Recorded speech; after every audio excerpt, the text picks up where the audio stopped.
big thank you goes out to Grandma Tool and Nicola Pro supporting this channel at the all-electric tier. If you want to support this channel, head over to Patreon. There's a link below.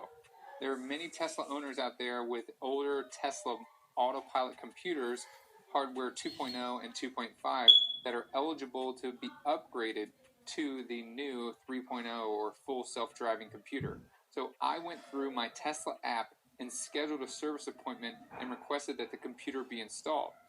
Just a couple weeks ago, if you tried to schedule the same service appointment to get the new FSD computer installed, they would tell you that they're waiting and you have to, you wait for your VIN. But it is my understanding in the U.S. that anybody that has purchased the full self-driving for their vehicle with the hardware 2.0 or 2.5, that includes S, X, and 3, can request through the Tesla mobile app to have their car upgraded to the new full self-driving computer.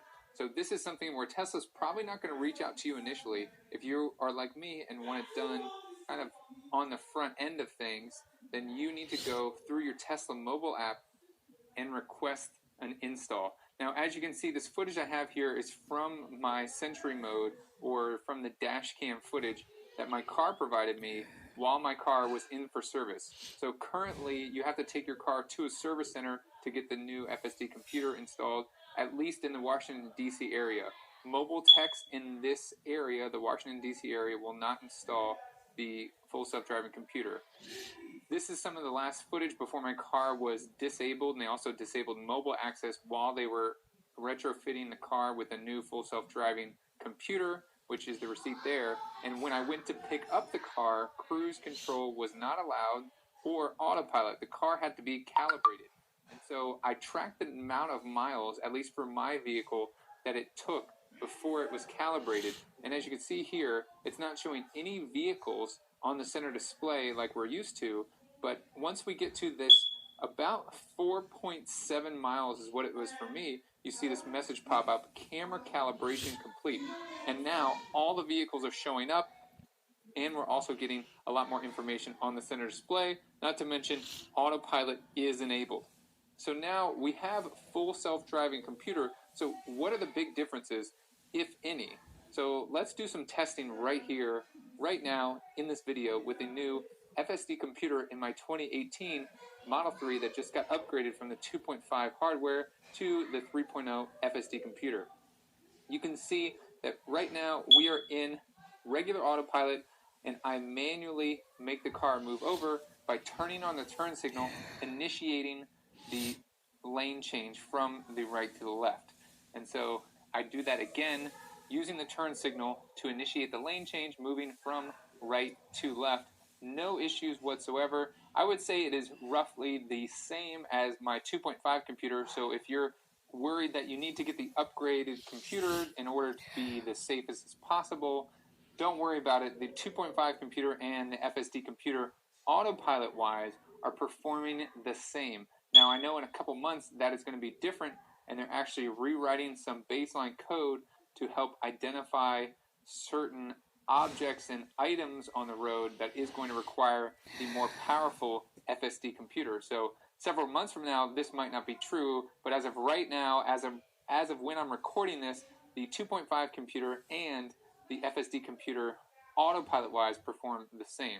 Now, you do get a little bit more information from the FSD computer, like cones, trash cans, and other signs on the street through the FSD preview that was released in January.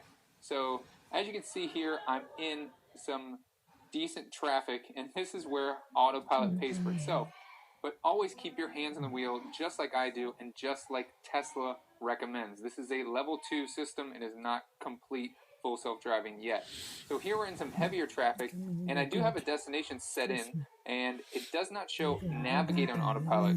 Navigate on autopilot is when there is a single lane and the car is going to automatically make lane change suggestions for you based on other traffic and other road conditions to put you in the best lane possible. But even though navigate on autopilot isn't enabled currently, it's still utilizing regular autopilot.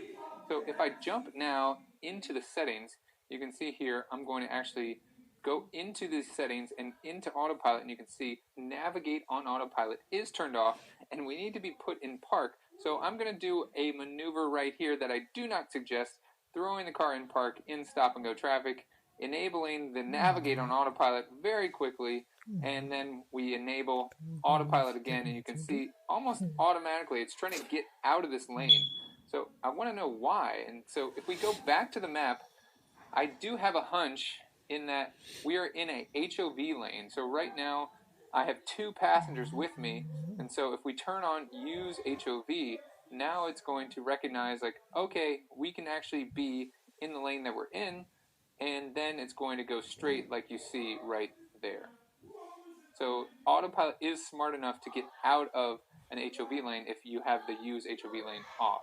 So here we have a great way to test the new FSD computer with all these cones, and the car is obviously trying to get over, and it is smart enough not to just barrel over all these cones with the new FSD computer. I wish I had my old computer now to test and see if it would identify these cones. It did get something wrong back there. The truck was in the 2 lanes over, not the lane next to me. It did render the truck right next to me. So far, I'm really impressed with the full self-driving